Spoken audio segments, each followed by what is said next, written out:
Today we're in Maserati Ghibli, the new one, 2018 model.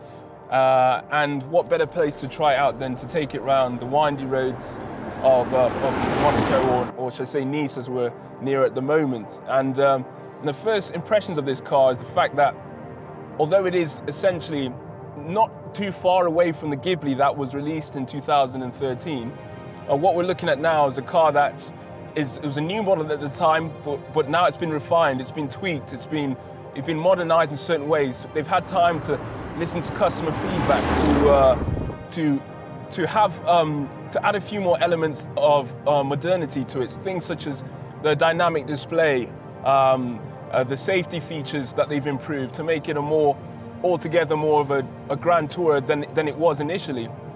But for me, one of the key differences to it is the visual elements which they've tweaked to give it more of a personality as its own right, as a new sort of vehicle in the Maserati range.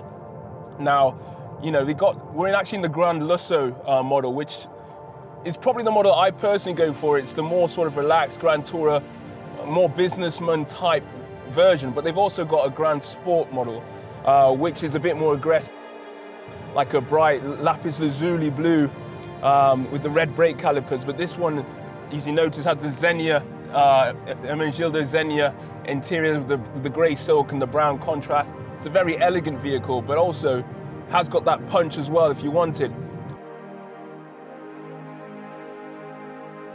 You know, I'm driving in the normal mode at the moment, but put it into sport, and this car is an aggressive Maserati, true to the heritage of the brand. It can be angry at times. It handles very well, very sharp, suits these tight roads. It is a big car. It's, I'd say, 5 Series-esque in its size, but probably more between the 5 and the 7 Series if you're talking BMW terms. But it does a lot of things well. It handles like a coupe, and when you see it approach, it actually looks more like the Gran Turismo than ever before. In fact, the GranLusso actually looks a lot like the Alfieri from the front. It's got the same angry fascia, the eyes.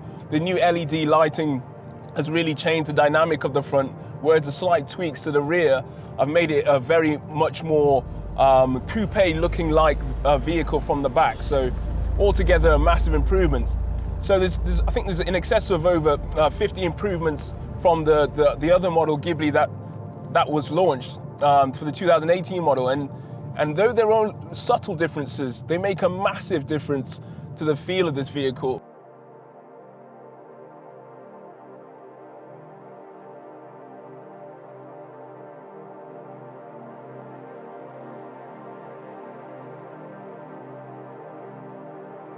It's a much more polished, finished, established model, and it's almost taking my place as a more favoured vehicle above the Quattroporta, which I used to love so much. So how would I sum up this new Ghibli? I think, to put it into words, it's one of those cars that emotionally is more akin to a Maserati than most of the other models I've driven, and that actually includes the Gran Turismo, which has recently had a bit of a tweak itself. But what it does do is for me, it's the best all-rounder. It has the handling, it has the space, it has the looks, it has the speed, it has the functionality, it has the modern dynamic features, the safety features. So all in all, for me, it's the all-round #1 Maserati for any business user looking to get into the Italian car market. So for me, it's a big, big thumbs up.